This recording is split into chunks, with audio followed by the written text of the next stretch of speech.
Speaker Mike Johnson suggests a one-week stopgap bill to prevent a shutdown.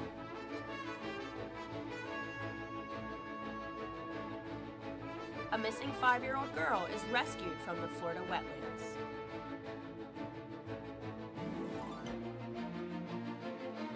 And later, a lesson on overcoming perfection just in time for midterms. Broadcasting live from the University of North Texas, this is NTTV News at Noon.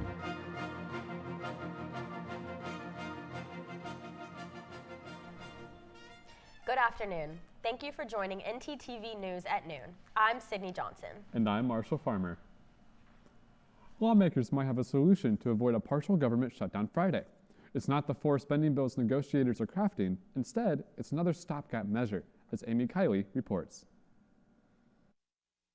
It's pretty safe to say we all agree we need to avoid a government shutdown. That's why House Speaker Mike Johnson's office says he's now open to a continuing resolution. The plan has 2 stages. The 4 government agencies that could close after Friday would get another week of funding. They include the Departments of Transportation, Veterans Affairs, Agriculture, and Housing and Urban Development. The funding deadline for everything else would be March 22nd. They've had months to do this stuff. I mean, my patience has run out. Some lawmakers in Johnson's own party object to another stopgap measure. Others think it's better than repeated rushes to avoid shutdowns. Senator Rick Scott of Florida says he wants time to read and debate a full spending plan. And the only way out of this is a CR through the end of the year and then start the budget process for next year. After a meeting with President Joe Biden yesterday, top congressional leaders say they're getting closer to a long-term budget. It consists of 4 spending bills. This is the first day the House hypothetically could vote on that legislation since representatives are back from a recess. But negotiators aren't ready to release the final text. This will go down in history as the least productive, the absolute least productive Congress in the history of the United States of America. I'm Amy Kiley reporting. Democratic presidential candidate Marianne Williamson unsuspends her campaign. However, it's very unlikely she will have much luck in the primaries or election. Williamson currently sits at 3% of the vote count in the Michigan primaries and has won no delegates in any state. With early voting in full swing, you might be wondering who's on the ballot here at Denton. This past weekend, NTTV's Avery Cowens interviewed all 3 Denton mayoral candidates for our series called Making the Mayors. These exclusive interviews give an insight into each of these candidates' stories and why they are running for the office. Incumbent Mayor Gerard Hudspeth kicks off our series. My first question for you is, you have been the leader of over 100,000 Denton residents for a little over 4 years. How do you represent the diversity of the Denton community through your work as mayor? For me, the important part is being out and about and attending events, going to schools, so I go to the elementary schools, high schools, those sort of things, because that's where I get the most feedback, stay the most plugged in. Those that are going to send you emails are going to send emails, but then there's those that may be hesitant to reach out or have some input and they don't think it's important enough, or time gets away from them, they're busy, that sort of thing. So being out and about and hearing those comments, concerns directly. Yeah, and that's really important, especially since, you know, you're leading so many people. You want to be as close to them as possible. Yeah. So you have been reelected more than once, considering what you've done here in Denton as a city council member and as mayor. What keeps the Denton people coming back to you? I believe, from what I've heard, it's about the authenticity. People will say, I like that you're authentic and you're open, and if I'm frustrated, the former city manager and I had a joke, because I went to him and I said, man, I got to work on my poker face. He's like, you don't have one. But that's, people have complimented me on that, and that's still no excuse, right? You still have to be better, get better, hone your craft, all those things. But just, if something's bothering me, I'll tell you it's bothering me, and we'll work through it. And you got to have thick skin. I mean, it is hard. It's a hard job. Expectations are high. There's a lot of challenges that come with it. My last question for you, and I'm going to be asking this to all of the candidates. What makes a good Denton mayor? I think a good Denton mayor is someone that's comfortable in their own skin decisions.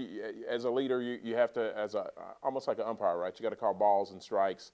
So just speaking specifically from experience, from kind of a mayor's perspective, and having done that, I think that's really the thing, is you have to be comfortable making decisions that may be hard, but in the best interest of the majority of the city. So you're talking 151,000 people.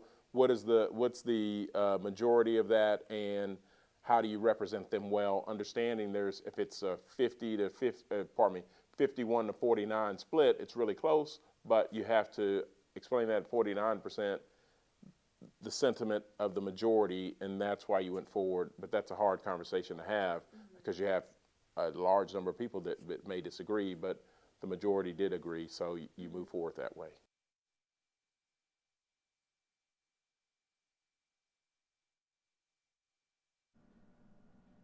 You can see the next two mayoral candidate interviews tonight and Thursday. Just like Mr. Hudspeth, each of these candidates have unique backgrounds and perspectives to bring to the Denton community. So, if you're a Denton County voter, don't miss out on the opportunity to meet the person behind the name on the ballot. Police body cam footage shows the moment Florida authorities found a missing 5-year-old girl in a wooded, swampy area on Monday evening. The autistic girl wandered away from her home in Tampa earlier that day. The aviation unit with the Hillsborough County Sheriff's Office used thermal imaging cameras to find her walking through wetlands and guided deputies on the ground to her. She was found safe and uninjured and was returned to her family. You know, Sydney, earlier this week, we experienced weather high into the 90s, but now we're almost down to freezing. Oh, I've definitely noticed. I had to wear my coat into the studio this morning. I'm sure our weather anchor, Erica Mbagu, has more on the drop in temperatures. Erica? Yes, just last week I was thinking of throwing a pool party, but it seems like we're back to square one. Looking at the current conditions, we're experiencing a weather of 38 degrees temperature, and we're experiencing wind coming from the north at 21 miles per hour. For tonight's conditions, we are experiencing a bit of clear weathers. We're experiencing a weather of 42 degrees, and we are experiencing wind from the northeast at 5 miles per hour. For tomorrow's conditions, it does get a little bit kind of hotter, but we are experiencing wind at the same time. 48-degree temperature, and my name is Erica, and I'll be back with you for the full weather report. Back to you at the desk. Thanks, Erica. While the weather down here is fairly mild, we can't say the same for up north. A massive storm swept through Illinois last night, tearing off roofs, knocking down trees, and wrecking power lines. National Weather Service officials will investigate reported tornado touchdowns in the northern and western suburbs of Chicago. In the meantime, residents of Chicago will have to pick up the pieces. Fortunately, there have not been any reports of injuries at this time. The Treasury Department will be using some new tools to prevent fraud. And Apple is abandoning plans to make an electric car. All right, look up here. 1, 2, 3. Mom, Dad, I got it.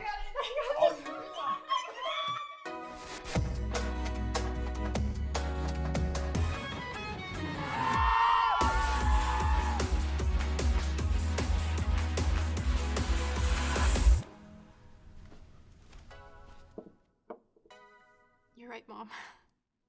I have. Has this ever happened to you? My bike! My bike is gone! Stolen bikes are an epidemic sweeping college campuses across America. What am I supposed to do? It's quite simple. The We Mean Green Fund has partnered with the UNT Police Department to offer free bike locks to any UNT student with a bike. Just show up with your bike in tow and ask. Now I'll never lose my bike ever again. Enough worrying. Get your bike lock today.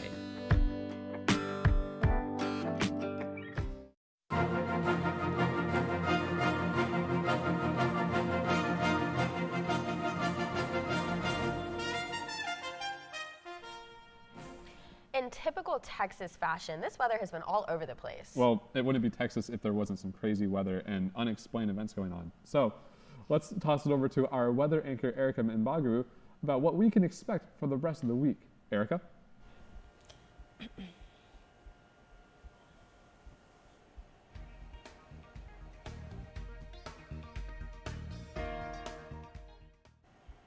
Yes, it seems like we are experiencing a lot of 50s. We are experiencing 54 degrees in Dallas, and then even in Graham, we're experiencing the lowest temperature of 49 degrees. And then across the state, we are experiencing a weather of 50 degrees. And here at Shreveport, we're experiencing a weather of 59. So it does get a tad bit colder. And then looking at the 7-day degree, it does get pretty hotter throughout the weekend. Wednesday, we're experiencing a temperature of 52, and then even on Tuesday, we're experiencing a temperature of 72. So with best of luck, with best of luck throughout this week, it does get a little harder. So you can definitely probably switch out those coats into probably just simple jackets. Anyways, thank you for the weather, and back to you at the desk. Thank you. We already know AI can do your homework, but now it's time to bust, or now it can bust criminals too. Our segment anchor Ian Cropper has the full story. Ian, tell us more. Well, if you're planning to commit tax or check fraud, I unfortunately have some bad news. CNN has discovered that since late 2022, the Treasury Department has quietly deployed an AI system to detect fraudsters.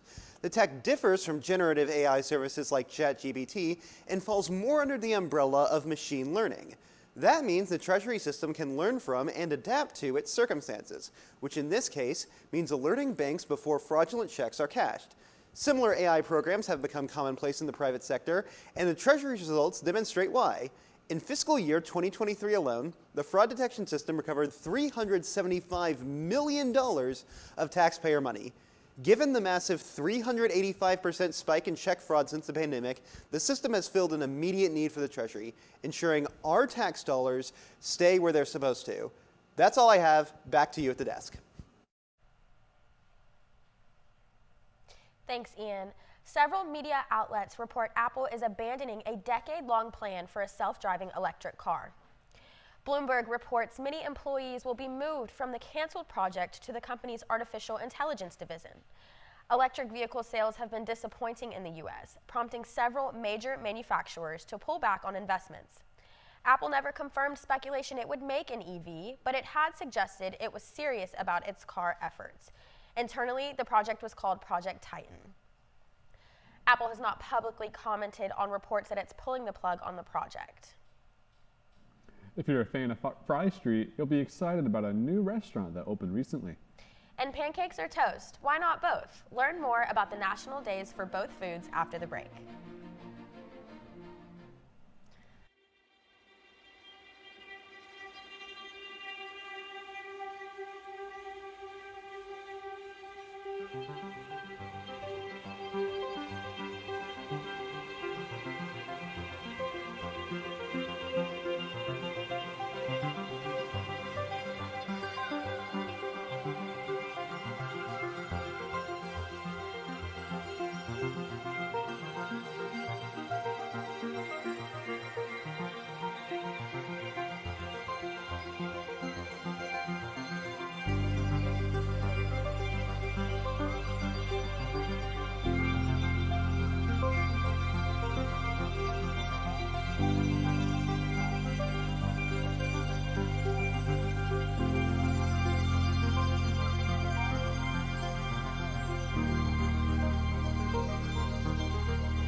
It's often linked to great achievements, awards, and accolades, but when a person struggles with perfectionism, it can have a dangerous impact on their mental health and even future successes.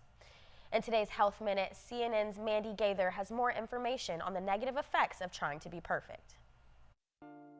It can lead to great success, but also a fear of failure. Perfectionism is defined as a personality trait when a person sets unreasonably high standards and has unrealistic expectations for themselves. It's often coupled with intense self-criticism. It really drives us into a place of constantly pushing to the point of extreme stress and overwhelm and burnout. Licensed psychotherapist Jody Baumstein with Children's Healthcare of Atlanta's Strong for Life program says children and teens need to hear that nobody is perfect and there's no expectation for them to be either. But she says parents need to remember the same. So if we make a mistake, we can't be overly critical and beating ourselves up. We need to respond with patience and compassion and teach them how to work through a mistake. Parents can also help by focusing on a child's effort, not the outcome. So they bring home their report card with all A's, and what do we say? We praise them for getting all A's. But now they're focused just on the outcome. So instead what we want to do is actually focus on effort.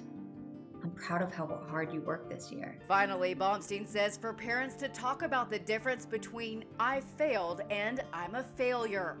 So when they think I failed, well, then they're motivated. They see that this is a moment in time, it's temporary, it's something everybody experiences, and there's something they can do better next time. For Health Minute, I'm Mandy Gaither. If you already struggle with perfectionism and are having trouble with intense self-criticism, Baumstein says to ask yourself what you'd say to a friend. She says a lot of times it's easier for us to be kind and compassionate and patient to others rather than to ourselves. If you're a fan of flapjacks, then your favorite day of the year has finally arrived. Today is National Pancake Day. To celebrate, IHOP is offering a free short stack of buttermilk pancakes a day from 7 a.m. to 7 p.m. Also, Eggo unveiled a pancake-styled house that residents can stay at. This pancake house is located at the pancake capital of the South, Gatlinburg, Tennessee. And if you're excited about National Pancake Day, you better get ready for this. Tomorrow is National Toast Day. The first mention of toast was a part of a recipe for onion soup in 1430, but the history of toast dates all the way back to 400 BC in ancient Greece. Records of the first electric toaster go all the way back to 1993. Make sure you toast up a piece of bread tomorrow. I know I will. Most UNT students know that Fry Street is a hot spot for foods and bars. Fry Street enjoyers will be excited to hear about a new restaurant that opened up. Take a look. On the corner of Hickory and Fry Street, a new boba shop has opened up called BB Boba. The new restaurant opened 2 weeks ago, just before Valentine's Day, and features teas and boba drinks as well as Korean food such as barbecue beef, chicken, pork, tofu, and more. BB Boba is to deliver a more of a Korean vibe boba / K-food, since I think many of us know that in Denton that there's not much K-food. So we want to deliver the Korean experience here in Denton. Being located just across UNT's campus, BB Boba has quickly become a hotspot for UNT students to enjoy some food and study between classes. It's got a small but very cozy atmosphere, so it's a nice place to kind of rest, unwind. You know, you can do some homework quietly here too. Due to its convenience, BB management believes that they set up shop at the right spot. Fry Street is well known to have a lot of foods and restaurants of sorts. And I'm pretty sure a lot of people who have walked by Fry Street are tired or have tasted everything on Fry Street. So I think seeing BB makes them a little bit more happier. There's something new to try now. However, BB's opening has been met with some complaints due to issues with their menu missing options. It did take them some time to iron out their menu, right, in a way. So I definitely think that just given a few more weeks, they should iron out some kinks in their menus. Despite their menu issues, the busy inside of the store shows that students are excited to try something new. I'm Marshall Farmer, NTTV News. BB Boba is open every day from 11 a.m. to 10 p.m. Be sure to check it out when you get the chance. Sydney, did you watch the Mavericks game last night? Absolutely heartbreaking. I didn't, and honestly, you're scaring me. Let's hear from our sports anchor, Drew Maurer, so we can find out what went down. Drew? That's exactly right, Sydney. Marshall is right. The Mavs went down in the worst way possible. So I'll be breaking that down, along with the Stars' loss last night, and a big night for the Mean Green tonight. So don't go anywhere. There's no harm in wanting to have fun while in college, but it's easy to lose track of how much you've had. Apps like Drink Control and Alkadroid can help keep track of your consumption and blood alcohol levels. If you or someone else does drink too much, the signs of alcohol poisoning are as follows: pale skin, vomiting, confusion, low body temperatures, irregular breathing, blacking out, and is hard to wake up or cannot be woken up. Dude, are you okay? Hey, what's wrong? Wake up. It's an exciting time of year, but it's important to be responsible. If you suspect someone is suffering from alcohol poisoning, get help immediately. You will not get in trouble for seeking help if you are underage. For more info and resources, go to UNT's Division of Student Affairs. Willis Library, located at the University of North Texas. It has computers, printers, and the building is open 24/7. By going online, you can book up to an hour of reserved space in one of the many private study rooms. Many of them are equipped with whiteboards, a table, and a TV to hook up to your computer. Textbooks can be checked out for free with a student ID. They also have many of these in ebook forms.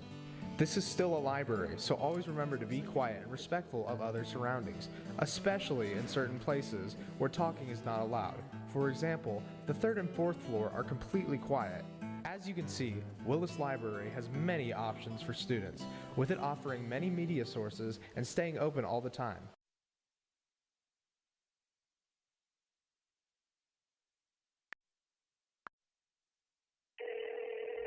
Hey Alex, this guy on the internet says he wants to give me money. That sounds suspicious. What do you mean? Typically, strangers who promise you money on the internet have their own best interest in mind. They often use bounce checks, which will disappear shortly after depositing, but not before they've asked for some money in return. So he doesn't really want to spoil me? No. Well, then what should I do? The best way to handle it is to block and report the suspicious message, or even consult local law enforcement if you've already fallen victim. So I guess we aren't going to Key West for spring break. No.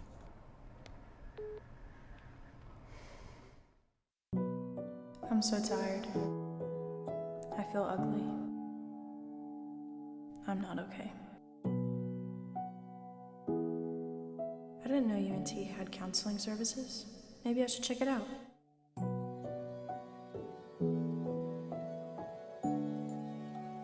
This looks like the place.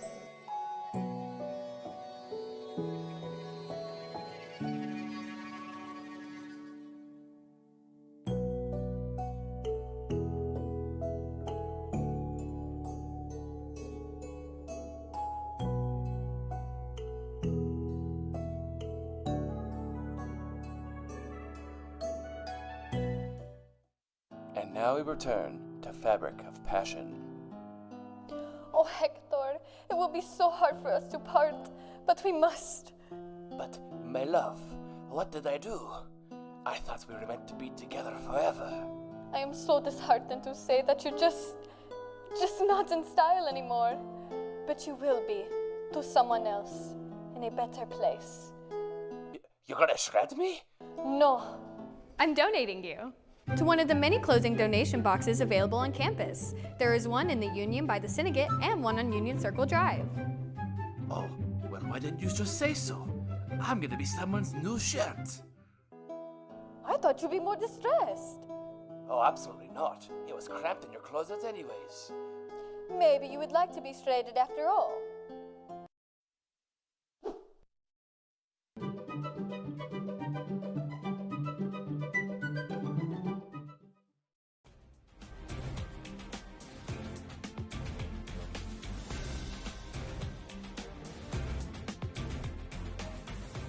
Difficult night for Dallas sports fans began when the Mavericks took on the Cleveland Cavaliers at Rocket Mortgage Fieldhouse. The Mavs started coming off from behind.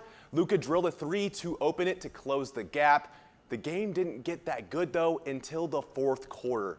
Kyrie hits from beyond the arc to extend the lead, and then the Cavs charged back. Max Strus on the right corner hits not once, but twice. He comes back and he hits it again. Twice. Donovan Mitchell with the step back three is good. Cavs lead 115 to 113. Other side of the court, Luka almost loses it, drives in the paint, dishes to PJ Washington to take the lead with 2 seconds remaining. It's over, right? No, it's not. Max Strus, half-court shot, and he wins the game. Absolute, what is that? Absolutely ridiculous. Heartbreaker for Mavs fans, but lucky for us, we have a chance at redemption tonight in Toronto against the Raptors at 6:30 p.m. And it kept getting worse for us Dallas sports fans last night, and yet another heartbreaker in a string of tough games for the Dallas Stars.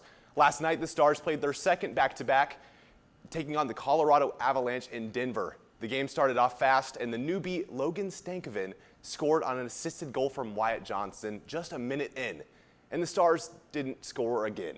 The Avalanche rattled off 5 unanswered goals in the first and second period and took the win 5-1.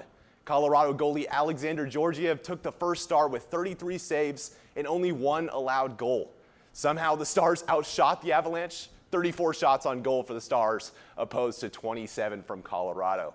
With the loss, the Stars fall 1 spot in the Central Division, that being 1 spot behind the Winnipeg Jets, who they face off against in Winnipeg tomorrow night. Now for our Mean Green, we also have a shot at redemption tonight in New Orleans as the men's basketball team duels against the Tulane Green Wave.